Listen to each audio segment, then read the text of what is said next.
some strengths and things he does that the rest of the world doesn't see that you know? Andrew is the hardest working man I've ever met. Even with the lifestyle he lives now, and as fun as it looks, and it is fun, and all the fun shit we do is real. Even if we are in a luxury hotel in the south of France where you're paying $10,000 per room, Andrew will be up at 7 o'clock in that hotel gym. He'll message me at 8:30. I'll wake up next to God knows who. Whiskey spilled all over the desk. But again, that inspires me. And he'll be like, emergency meeting in my room. Emergency meeting. You always say that. So I'll go to his room. So, what's the emergency? And he'll bring up tiny issues with the business that, I could have slept on quite happily. But again, it's like me doing the exercise when he won't. It pushes me to be a better person. And Andrew will happily work 15, 16 hours a day and then go out and spend 4 or 5 hours having fun and blowing loads of money. It doesn't come from the sky. It's not magic. We're not trust fund kids. We didn't win the lottery. He is the hardest working man I have ever met. And the fact that I can even live with him and try to keep up is a testament to me, because it's difficult, Exactly. So you have to make life hard for yourself, because no one else is going to do it.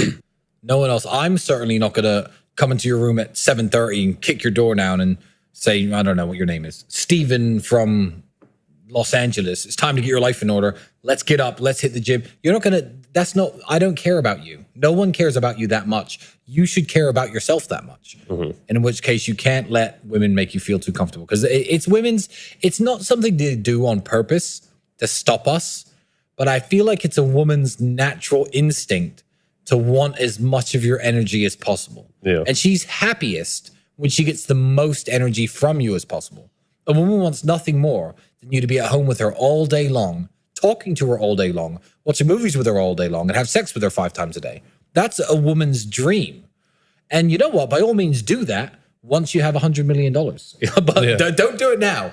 Well, you just have to understand that in life, you can't do it alone. And you have to form some sort of team if you're going to get anywhere. You have to have good men around you and good friends around you. Every king had generals. Every soldier had the soldier to his left and right. Every single person who's won any great battle or any great victory or any great moral victory didn't do it by himself. He had other people with him. So if you're born with a man and you have exactly the same blood, exactly the same interests, the same last name, you have to be fighting for the exact same things. You can go your separate ways if you like. If you really hate your brother, if you really hate members of your family, I understand. But I don't see who else there was in life, especially many years ago when I didn't know anyone to team up with. So we've just always been a team. And we've never even thought about it, never planned it. It just naturally happened. I think that's what God made brothers for. If a girl offers to split the bill, which they don't, but if a girl does offer to split the bill, it means I see you as my friend. This is not a date. Right. So if a woman ever says, hey, can I pay for half the drinks, that means, Tristan, I'm not interested. I only see you as a friend. It's a defense mechanism, I'd say. So you're doing it to yourself. Yeah. Oh, we're just friends. That's what you're trying to signal. You're putting yourself in the friend zone. By telling her to split the bill with you, which is stupid. It's very stupid. And let's be honest, not a lot of guys go to the places I go. What's splitting the bill? $30, $40? Right. And you're seriously going to try and impress me with this bullshit? I made her split the bill. Yeah, I guarantee you didn't do anything else with her that night. I ran a business with my brother that failed before I was 21 years old. That qualified me more to run a successful business than anyone who from age 18 to 23 studied business at university for 5 years and got a master's in business. Me, having run my one failed company, was more qualified to run a successful company after that than they were. Because the person who they learned from at university doesn't run successful companies. It's just a bunch of book learning. It's a bunch of theory that isn't really applicable to real business, in my opinion. When you're a high net worth individual, the way things are owned is very tricky. You don't want, no high net worth individual has everything in his name. Let's just put it that way. But it's complicated the way things are owned. So sometimes people will ask me, there'll be 5 cars on the drive, and girls especially who are naive to these things will be like, which ones are yours and which ones are Andrew's? My honest answer is I don't actually know. I have to look at the papers to work out exactly what, but it doesn't matter. It doesn't matter. The keys are in this box, in that room, and we can drive them whenever we like. And we never argue because there's so many. And when you build that abundance and you build yourself to the level of wealth me and Andrew are at, what are we going to argue about? There were times when we were kickboxing where we didn't have money for food. We used to eat cans of sardines. And there have been times splitting our last can over plain rice. Mm-hmm. So now people are like, oh, it's weird that you share a house with your brother. I'm like, it's weird that you don't. I used to share my last can of food with him. and now we can't live in the same house. I've got 9 bedrooms. It's not like we're cramped for space. And otherwise, we just live in 2 separate houses with 4.5 bedrooms each. And drive to each other's houses every day? It wouldn't make sense. Unless you owe a moral duty to that person, by which I mean, unless that person is your mother or your father or somebody who has helped you or somebody who has coached you or somebody who has taught you, don't go around trying to fix broken people. A mentor of mine has a saying, I don't fix broken birds. And what he means by that is, if you don't succeed, the bird's going to die in your hands anyway. And if you do, it's just going to fly away. Broken people are broken people for a reason. I understand certain levels of effort if you owe them, if you have a sense of moral obligation towards them. But if you don't, then honestly, don't waste your time trying to fix broken people. There's no hope for a lot of people in the world. And a lot of people in the world are never going to make it, and they're never going to escape the mindset that keeps them in the matrix. I'd network with better people. What advice would you give to people who are just like chronic procrastinators? Oh, they're just not taking action. Yeah, the advice is very simple. I have the perfect piece of advice for them. It's have fun staying poor. Have fun staying poor. You're never going to make it. I don't care.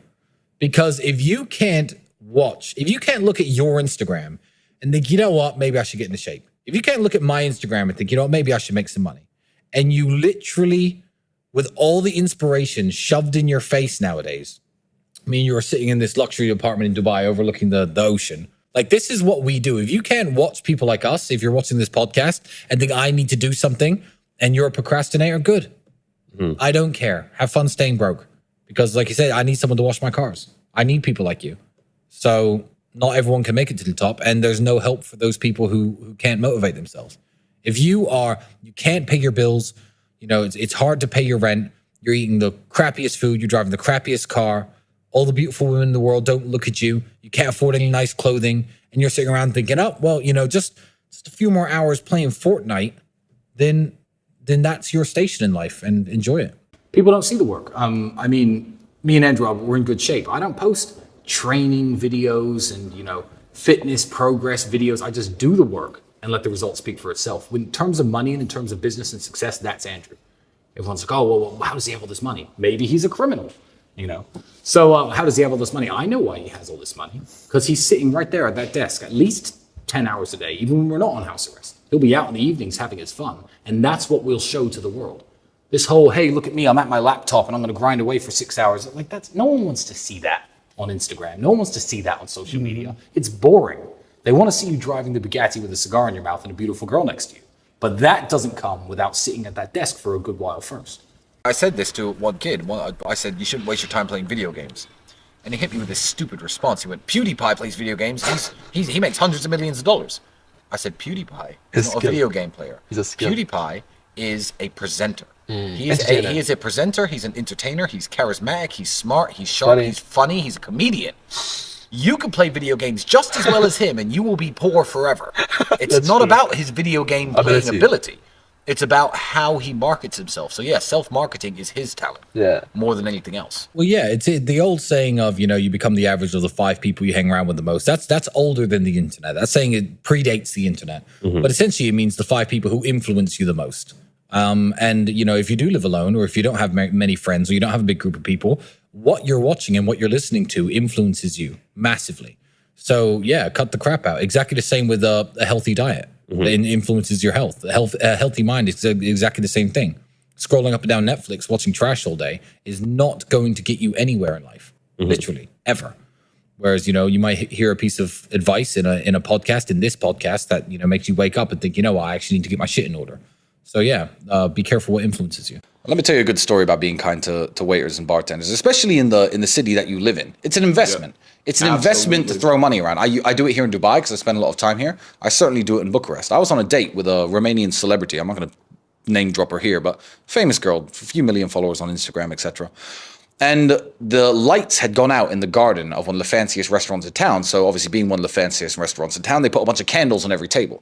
So I was sitting there as the waiter was pouring our champagne. I said to the girl, I said, you know what? I specially organized this. I called my friends at the electricity company. I had them shut down the power grid just so we could have candles tonight. And she goes, hi, all right, Tristan, yeah, where's my flowers? as a blasé comment, because she knew I was joking. She knew I was bullshitting. The waiter, good friend of mine, had been pouring the champagne, overheard this. No joke. 2 minutes later, he comes over with the biggest bouquet of flowers. He must have taken from behind the restaurant. Mr. Tate, here are the flowers you ordered. And I sat there, straight face, ice cold, sip my champagne. 10 minutes later, I was like, "You'll have to excuse me." I get up. I was just like, "My man!" I was like, "No way! Did you just do that?" So, and why? Why? Because I'm rude to waiters? Because I didn't get to know his name? Right. I've been eating at that restaurant for 2 years before that. I throw money around. I tip well. He knew exactly who I was. So, being kind to people pays dividends. Not only is it, do women notice it, because they really do. Yeah. But, the staff notice it, and they treat you better. And being treated with respect around women is a huge turn on for women. Mr. Tate, how are you? Let me just clear this parking spot. Sorry, we have no tables. Let me just put one out for you. Right. That's a huge turn on for women. And, you get that respect by being kind. It definitely becomes more difficult as you and your brother have just risen to this point of fame. Everybody wants to do business with you. Everyone wants to be associated with you, or maybe just people want to be seen with you for clout. Yes. And another one is, and this, and I don't apologize for saying this, how rich is that person? Mm-hmm. How rich are they? How successful are they? If someone drives a Bugatti and owns tigers, like a lot of people do here, and said, "Tristan, I want to meet you and your brother and talk business," I'm like, okay, this guy doesn't need to make $1 million. $1 million doesn't mean anything to this guy. Let's listen to what he says. When somebody who's flat broke says, "I have an idea that will make us all a bunch of money," I'm like, you don't know what a bunch of money is. Because if I have the magic touch. Me and my brother could get involved in this broke guy's business. We could. And we could make it successful. And we could make $1 million a year. He'd make his $1 million a year. And he'd be so happy. He's got rich now because he's the business partner of the Tate brothers. I would have put time and effort into something and made less money than I sometimes make in a couple days. So how successful are they is a very big thing to do with how I make my decisions also. If someone's got a bunch of money and they're already successful, good. I'll talk to them because then they want to make an amount of money that's going to matter to them. Therefore, I'm going to make an amount of money that's going to matter to me. So yeah, at this stage, it's no brokies. I'm sorry, guys. So all you young men sending me your business ideas on Instagram, do them yourself. Like, I'm not going to do your business with you. I'm just not. Success with women is much like success in business or success in sports. It's down to you. It's personal accountability. And that's what a lot of guys want to throw out the window these days. And what they want to do is they want to blame women. Right. It's like failing in every business you've ever attempted and failing to make money, and then blaming capitalism, or failing in every boxing match or every American football game and NFL game you've ever played, and blaming the referees or blaming the rules. No, it's personal accountability and it's personal responsibility. And when you see guys out there who say, like, all women are garbage, I believe them. Because I believe all the women they get to meet are garbage. Right. Because they're bottom feeders. They're low-tier men, and they're attracting low-tier women. And low-tier people of all sorts attract each other. Low-tier men have low-tier male friends. They get low-tier girlfriends. And I believe the women they meet are garbage. Right. They don't get to operate at my level, and they don't get to see how wonderful women truly are. Right. Because I'm picking the fruit at the top of the tree. Right. So I think a lot of these guys need to really, really look in the mirror, as I do. And sometimes I look at myself and think, Tristan, okay, you're a little out of shape. Tristan, okay, you've been sleeping too much, you've been partying too hard, you got bags under your eyes, you're letting yourself go a bit, and you have to keep yourself in check. You have to stay at the very top, and if you don't stay at your very top, you're not competitive anymore. Every single species on the whole planet is exactly the same. Every single female of every single species looks at the most competitive males and thinks, those are the ones I want to have my children. And women, human women, are exactly the same. So if you're not having the success with women that you want, don't go out there trying to blame women, and don't go out there trying to change women. Right. There are these big movements. They're not trying to change. Yeah, they're trying to change women. 22-year-old guys watching this. How can I get better in fashion? What tips could you give them? Oh, there's one tip. There's one tip that overrules absolutely everything. Be in shape.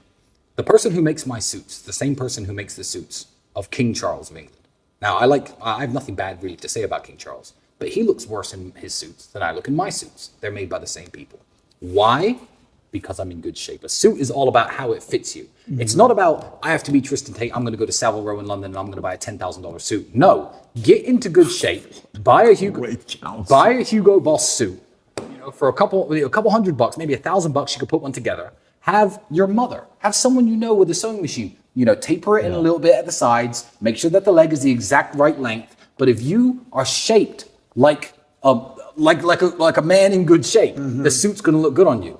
There's no way you can be obese, lazy, out of shape individual and go to my tailor and come out of my tailor shop, regardless of how much you spend, looking like me. Be in shape is the number one fashion advice I give to anyone.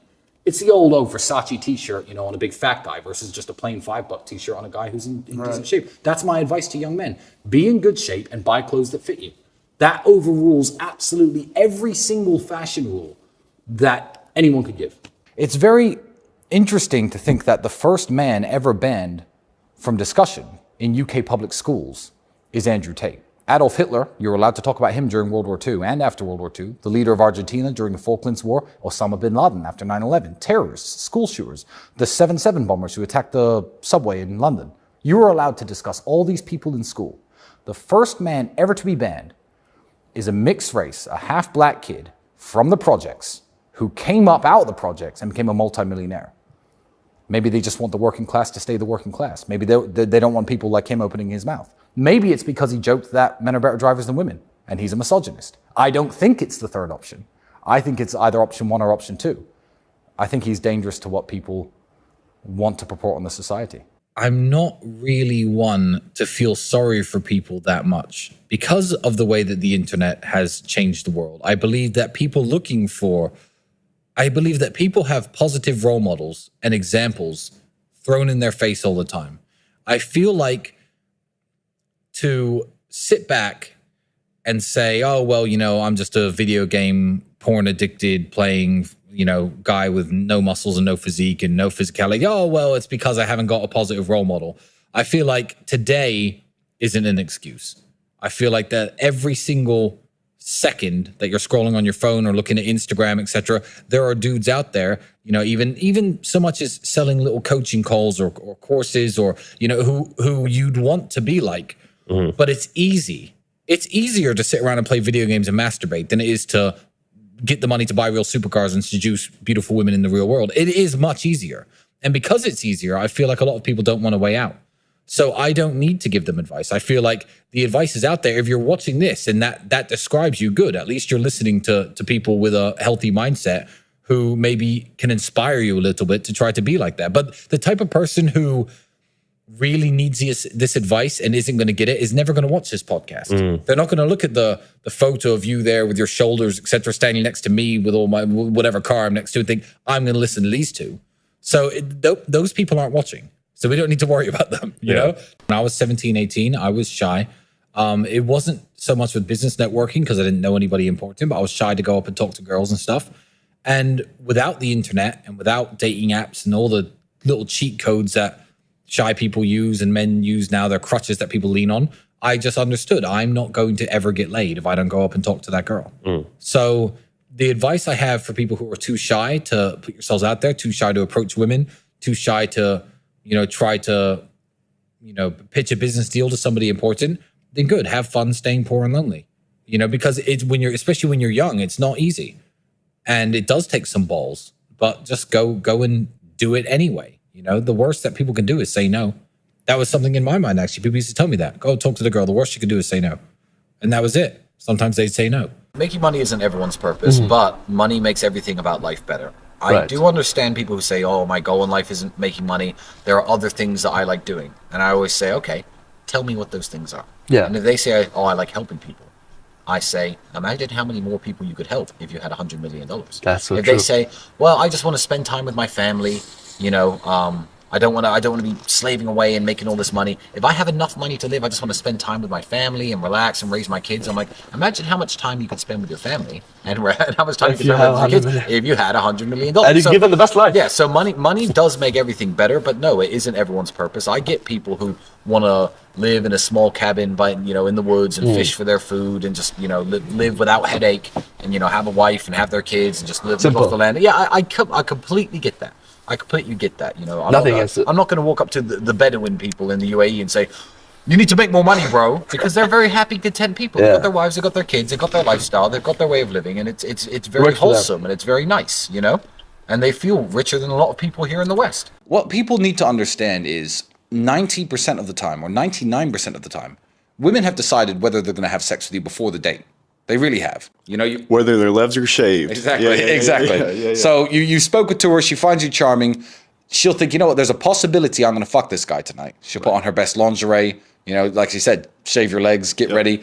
And if she's got ready, you have a very, very good chance of having sex. But there are some times where I've been talking to a girl for maybe a month, and we have our second date or first date, and I'm like, you know what? This one's in the bag. And it gets to 11 o'clock, and she's like, you know what? I'm going to have to get up early tomorrow. I should really get a taxi home. I'm the least pushy man. There's nothing attractive about being pushy because you don't understand her. Maybe she's on her period and she doesn't want to have sex with you. Maybe it's vulgar to a lot of guys listening or you don't want to hear, but maybe she's on her period. It's that time of the month and she thinks, you know what? I'd love to fuck Tristan, but I'm just not going to do that tonight in his house. I'd be embarrassed. I'd be ashamed. Me being pushy is just going to undo the month of hard work that I've done being charming and being nice and being kind because I'm not getting laid. So, first circumstance, you don't go home with her. Yeah, always be a gentleman. Right. Don't worry, let me get you a taxi home. Because why would you burn the hard work you've done and not bother setting up a second date? But it's not just that. I would just rather be nice. Right. There was a time when me and Andrew could barely pay the rent. He was training and he was fighting full time. He was a kickboxing one-time world champion, I think, at the time. And I was selling windows. Now, I'm a great salesman. So I was bringing home 1,000+ British pounds per week. He didn't tell you this story, did he? No. He said he was a window salesman. He said he sold windows, but not the one you bring in. But he didn't say he was balling out, making 1,000 a week. No, I mean, that's not balling out. I think these 3 glasses of whiskey cost about 1,000 a week. But I was making about 1,000 British pounds a week. Andrew had a previous sales experience. I was at the time working in sales, and Andrew was just living off his fight money. So I would come home every day. I say, I made this much sales, etc. I'll pay the rent. You keep fighting because I was helping to support his kickboxing career. One day, Andrew looks at me and he says, you know what, Tristan, I'm just going to start selling for the same company you're selling for. We could bring $2,000-$3,000 into the house a week. We'll have a good life. We'll make money. And I said, Andrew, no, you can't do that. You can't do that because if you are spending all your time chasing sales leads and knocking on people's doors like I am, then you're never going to find the time to discover something better, to discover something that's going to take us out of this crappy apartment. It's going to take us out of this crappy life. So even back then, when I was willing to work away selling windows instead of kickbox, because I got paid almost nothing. I was the European champion at my height. Most I ever got paid was £1,000 a fight. I knew that wasn't the financially viable option for me. I was willing to sell windows to let Andrew continue to have time to train, but also have time to think. So now everyone's like, oh, well, he's the face of this online persona and, you guys make a lot of money for it. I'm like, I'm fine behind the scenes. I'm perfectly happy. I'm not missing anything from my life with my 2 million Twitter followers. I need 6.8 million to fulfill. People will often try to, I guess, pit me against Andrew, which is the stupidest idea in the world. But they'll say stupid things to me like, your brother's more famous than you. And I'll say, yeah, my brother's more famous than you. Like, what's the big deal? If your brother were Mike Tyson, for example, and someone said your brother's a better boxer than you, you'd be like, yeah, my brother's Mike Tyson. It's this strange type of jealousy and envy that I think a lot of men can't cope with that makes them drag each other down like crabs in a bucket. If my brother became, a billionaire, the world's richest man, and I had to stay at this level, I'd be like, yeah, my brother's the world's richest man. I'd be proud of him. And I don't see anything wrong with that. It's not a competition. We're a team.